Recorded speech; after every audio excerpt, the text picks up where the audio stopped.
The IRS's ever-growing list of scandals is our top story tonight. Lawmakers warning the new chief today the purse strings may be tightened in the wake of the latest evolving scandal. A new report being released tomorrow is expected to show the IRS shelled out millions of dollars of taxpayer cash on lavish conferences, including this dance party.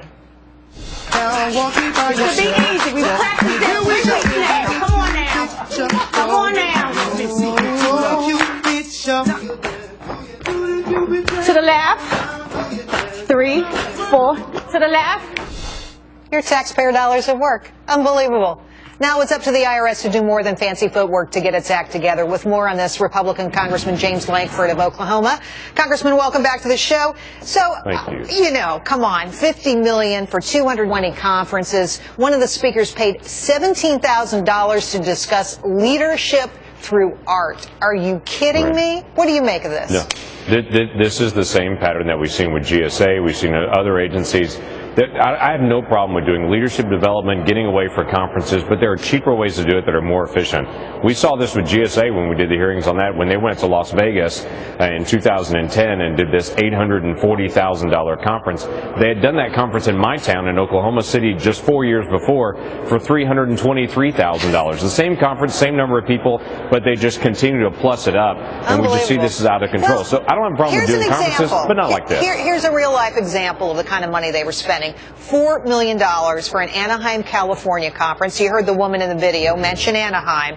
They didn't even bother to negotiate room rates. Some people stay in presidential suite that cost literally thousands of dollars. Now, if the IRS can't monitor their own spending, how are they supposed to keep track of the balance sheet of America? How are they supposed to do my taxes? How are they supposed to look over my shoulder and make sure that I'm doing everything I should?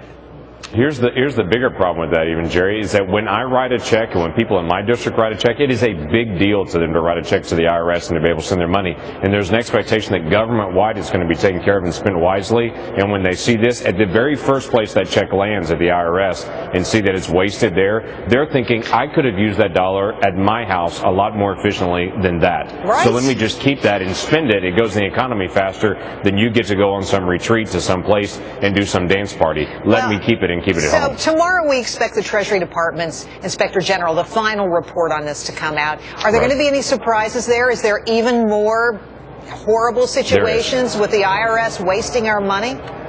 We have some preliminary documents on it, and yes, there's more on that, and also there's some issues with how IRS handled their own reporting that is what we would be held to account for that they weren't, and we'll watch that. That'll be released tomorrow. We have a hearing on it on Thursday in the committee that I sit on with Oversight and Government Reform and Darrell Issa's committee, so there'll be a lot that'll come out on that during the course this week. Our goal is to fix this. We can't do this. We can't continue to have this happen across the government and just to waste people's dollars. This is an age of sequester. We've got to be careful in dollars. Let's you have your hearing tomorrow. There was a hearing today with Danny Werfel, who's now leading the IRS, and he was very apologetic. But I want you to respond to quickly. I'm going to read an exchange regarding the awareness of searchers. This is an interview excerpt.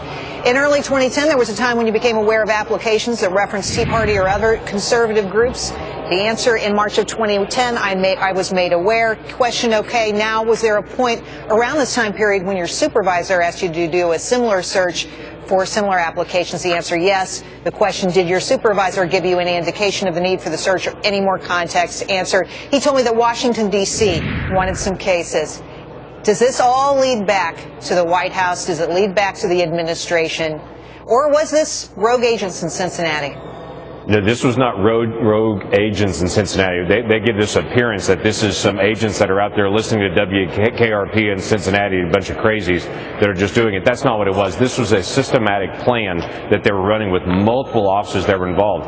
They even told us in the last hearing they can't just create this new structure and not have it signed off by attorneys, by technical people, by their EO. It has to go up the food chain to be signed off and then come back down. So this is not a couple of isolated folks. This is wide. Now, does it get to the White House? Probably not. We're going to let the facts take it where it needs to go on that and not try to predetermine where it's going to go. We just know we need to follow the leads and be able to have as many people involved in this held to account. I do want to ask you about Oklahoma. It's where you're from. Obviously, people there under well, a lot of duress lately, and the storms continue. What can you tell us? They do. It's very difficult. The last 2 weeks we've had some major tornadoes, and then we had a tornado that looked like it was going to be a major tornado come through on Friday. Some people panicked. They tried to get safer places. They actually got on the road and were killed on the road. Some families actually tried to get down into concrete ditches near their house where they thought would be safe, and floodwaters swept them away. And we have families died in a flood rather than in their home right next to it was still safe in the tornado. It's the panic that's set in now, is the people trying to respond to it in a situation that is just become very, very heartbreaking in what we've seen. So we do appreciate the prayers and support that people have done from all over the country. This is a season that we're in right now in Oklahoma that we've not had for a very long time, and we know that it's going to pass, but it's very difficult for us right now. Well, Congressman, we wish you and everybody in your district all the luck in the world, and I hope those storms stop. Thank you so much. Appreciate your coming. And